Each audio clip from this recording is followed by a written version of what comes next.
I'm Sadie Caron, and I'm the program manager for the Fraser Riverkeeper office of Swim, Drink, Fish. Hi there, I'm Imogen, and I am the water monitoring coordinator with Fraser Riverkeeper. My name is Amir Abu Alba. I own a company called Smart Marine Co., and I'm the Seabin distributor for British Columbia, Washington State. My name is Sebastian Lipa. I'm the manager of planning and development for Granville Island. Yeah, I'm Michael Weeb, City Councilor here in the City of Vancouver. Hi, I'm Stephen Payco. My brother Jonathan and I run Skookum Yacht Services. We're a boat repair company in the Granville Island Boatyard in False Creek. I'm Leslie Rigby, and I paddle with the False Creek Racing Canoe Club, and I'm in the water just about every day. My name is Melissa DeYoung, and I'm the Director of Policy and Programs at Pollution Probe, which is Canada's longest-standing environmental organization and a co-founder of the Great Lakes Plastic Cleanup. We're on the water all day, every day. We're in the water probably about 300 hours a year, but we're on the docks and driving boats and working in the boatyard 5 or 6 days a week all year. I do water sampling, and we test different locations from Olympic Village out to Vanier Park. We test the water and a lot of other very scientific readings.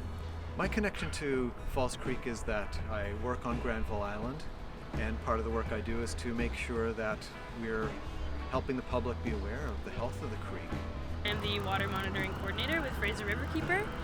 So every week, me and a great team of volunteers are out on False Creek. We travel along from Olympic Village all the way to Vanier Park, collecting water samples and collecting information on the environment that we are witnessing. I grew up here in the City of Vancouver. I lifeguarded for over 10 years. I've been in and out of these waters every single week. And so for me, it's really important that we really start to revive this waterfront. And we're starting to see the otters come back. When I scuba dived last summer, we saw anchovies here for the first time in a while. So it's really interesting when you get to really understand what is below the water's edge.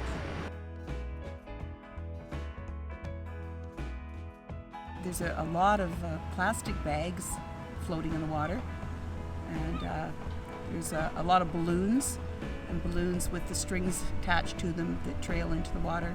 There's a lot of debris from boats, like furniture, chunks of fiberglass, chunks of rub rail, windows and hatches, endless tools and shop vacs and phones and keys and sunglasses and boat washing equipment and barbecues and barbecue tools. All of the things that people do on the water, they drop in the water. Foam flotation here is a problem.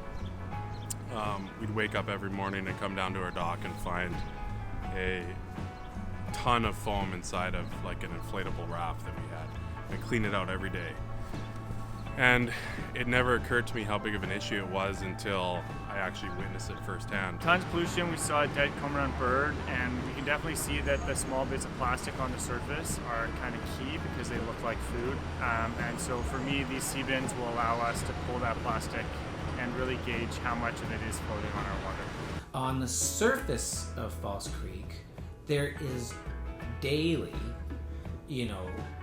probably 100 or 200 or 300 liters of diesel and gas and oil from people's bilges. This summer was one of the first summers we moved herring from these docks over to Coal Harbour to really restart that. And one of the main issues was the oil was killing them as it went up and down the pylon. So to me, this is critical if we want to bring back the right habitat here in Vancouver. Fraser Riverkeeper, we actually manage a year-round citizen science recreational water monitoring hub right here in False Creek at 3 different locations, but we want to expand citizen science. We want volunteers and people of all different backgrounds to be not only involved with bacterial pollution, but also with plastic pollution, which is another really big problem facing our waters. Oh, I think the Seabin project is just wonderful. I was so excited when I heard about it. It's exactly what we need here. It would be nice to see them everywhere. They're skimming the water from exactly that type of debris, and hopefully they'll be picking up the balloons and the plastic bags and cigarette butts and everything that ends up on the surface before it ends up deep into the water and part of the fish's dinner. And it's a start. It's to bring a little bit of recognition to what we're trying to do. what the problems we have here. A lot of people who aren't involved in the marine industry don't understand how big of an issue it is until it's actually brought up to the surface, right? And we can give them visuals of actually what's in the water. First, the technology is designed to be installed in the water where it can help remove plastic that's already made its way into the environment. And it does a really great job of that. It can intercept floating debris, macro and microplastics, and even microfibers with an additional filter. The data that's being collected about what's found in the Seabin through the Great Lakes Plastic Cleanup and the Vancouver Plastic Cleanup is really critical to helping build a broader understanding of the full extent of the plastic pollution issue. We have a sense of the types of plastic, so we can then start to figure out potential pathways and sources. And that data and information is also helping support decision making and local mitigation strategies. With this project, what I'm looking forward to the most is how it's advancing Granville Island's future vision. Our 2040 vision is to be a living lab for sustainability. So it was so exciting to be contacted by Swim Drink Fish, who's got this amazing partnership already going, and for us to be part of this is so exciting. It's so part of what we're trying to do as an organization. We also have in our vision to advance environmental sustainability and show leadership there. So the fact that we're part of the first Seabins project in Vancouver is really exciting. Yeah, I think we need to do everything we can. I think there's a lot of work we can do to bring in Indigenous guardians as well to help monitor and work with us on how we can preserve the lands and waters that we currently reside on. And I also believe that one doesn't give us enough information and data to really ensure we're doing a good job here in cleaning up our waters. So the more we can do around, the more awareness we can cause to the program. Cleaning up is a really great way of preventing pollutants such as plastic from entering our waterways. It's kind of like the last barrier in order to protect our waters. So that's also what Seabins are doing. So it's kind of like a cleanup that's happening 24/7, that we don't necessarily need to be, doing the actual work, picking every piece of trash up.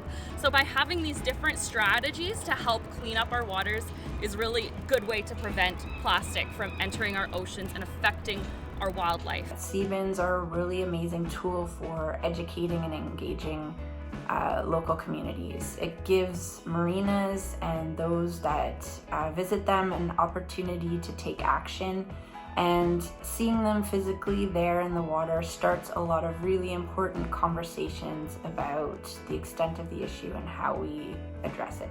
So I'm so excited to be part of this project and have the chance to actually collect and categorize this garbage, because sometimes we see a lot of plastics floating in the water and we're obviously on shore and not able to actually take the plastic out of the water, which can be frustrating.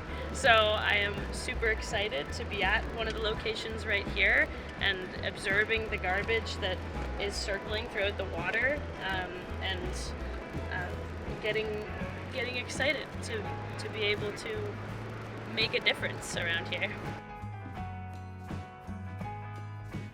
In Falls Creek here, I think that the number one item that we're going to probably collect in the Seabins are going to be food waste, like food packaging, and non-encapsulated foam flotation. Lots of styrofoam is in this water, and I hope that the Seabins will collect it. Probably one of the strangest things we found in a Seabin this past season was the sole of a shoe. But there were a lot of other interesting things like toys and PPE.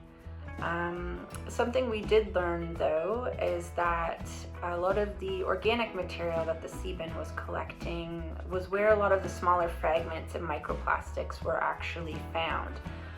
So a lot of marinas thought they were just capturing vegetation, but they were actually still helping to remove those smaller pieces of plastic with the Seabin. I think it'll change seasonally. I think in the summer you'll get a lot of dead algae, and the dead algae will be holding lots of small bits of plastic. I think in the winter time you'll just get the floating. stuff? Oh, I don't know. If I was a betting woman, which one would collect the most garbage?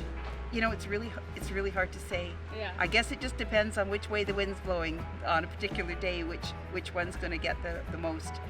They're all very tidal, of course, and these little back eddies is where the garbage ends up being collected, and so yeah, we'll have to set up a betting system to see which one gets the most.